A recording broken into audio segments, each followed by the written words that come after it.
Warning, this video may contain spoilers for the TV show or movie that we discuss in this video. If you have not yet watched the TV show or movie that this video is about, please come back to the video at a later time after you have watched the content that was discussed. You have been warned.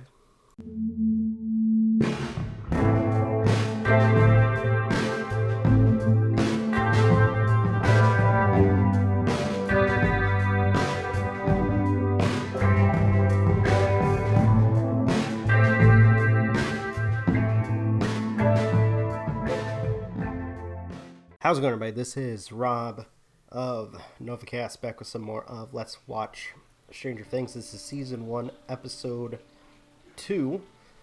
And with this episode, okay, so it kind of starts off with the kids, who, I forgot to mention, found Elle, brought them to one of the kids' houses.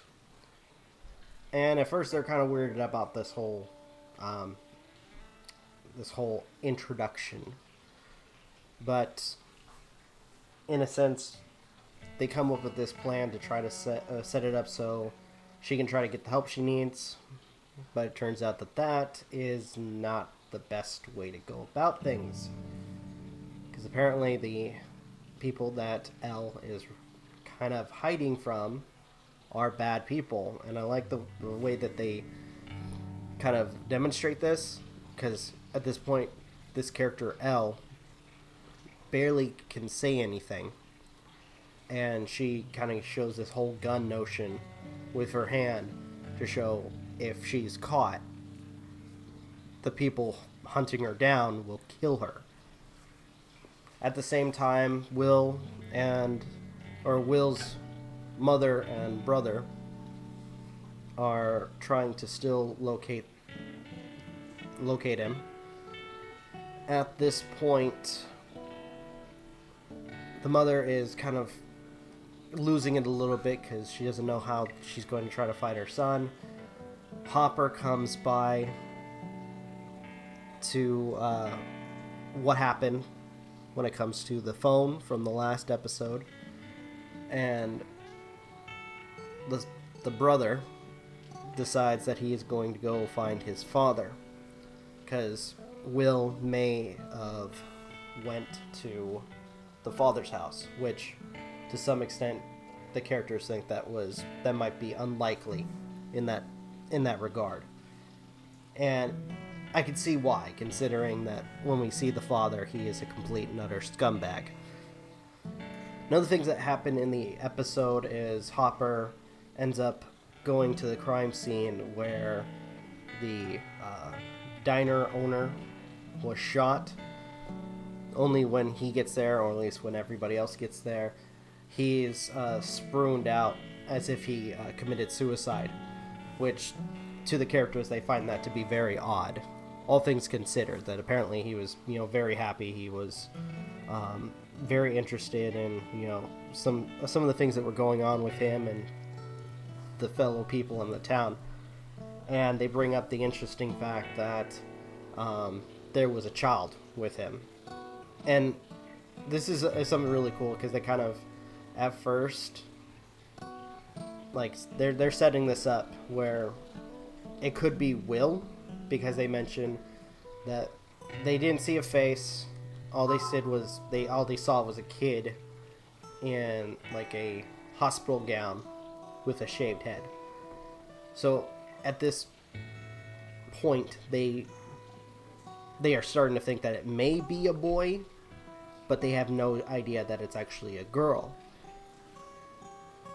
So in between that, or at least following that,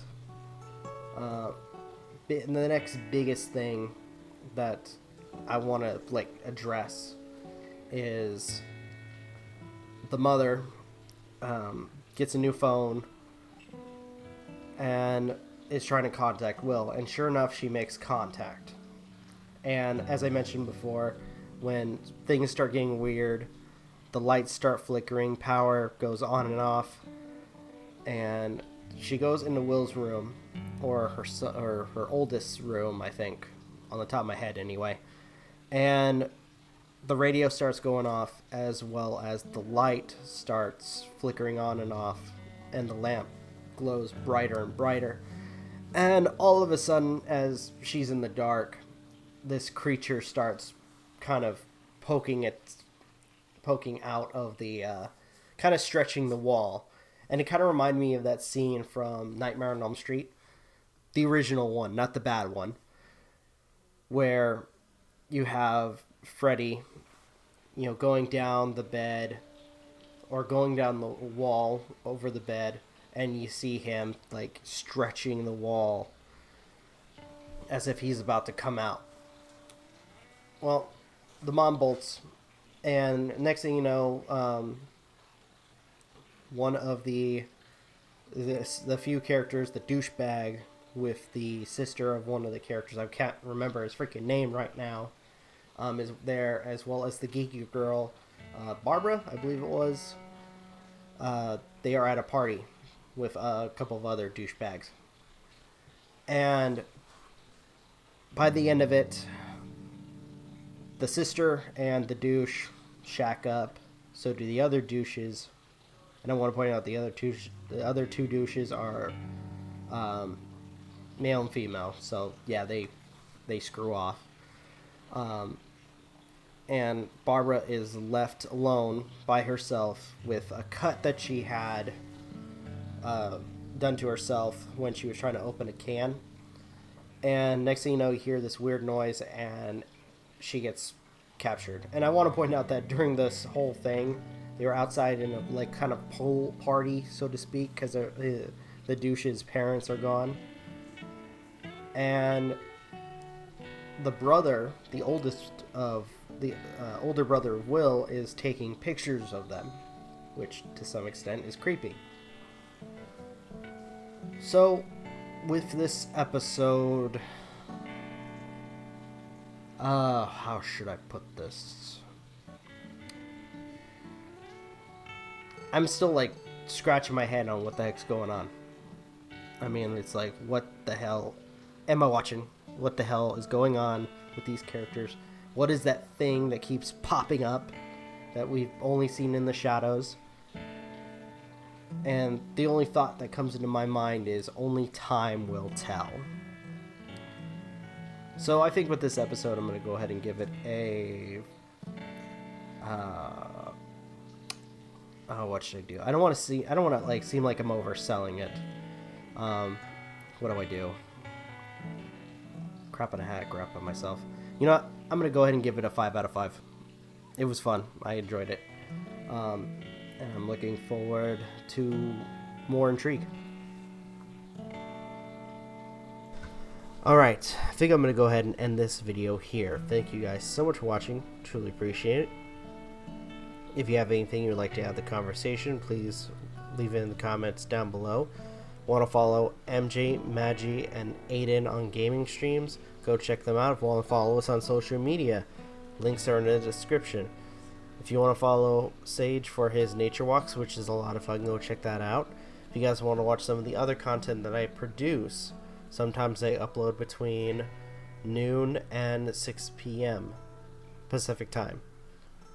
With that being said, thank you guys for watching. This is Rob of Novakast signing off. Have a good one, and take care. Peace.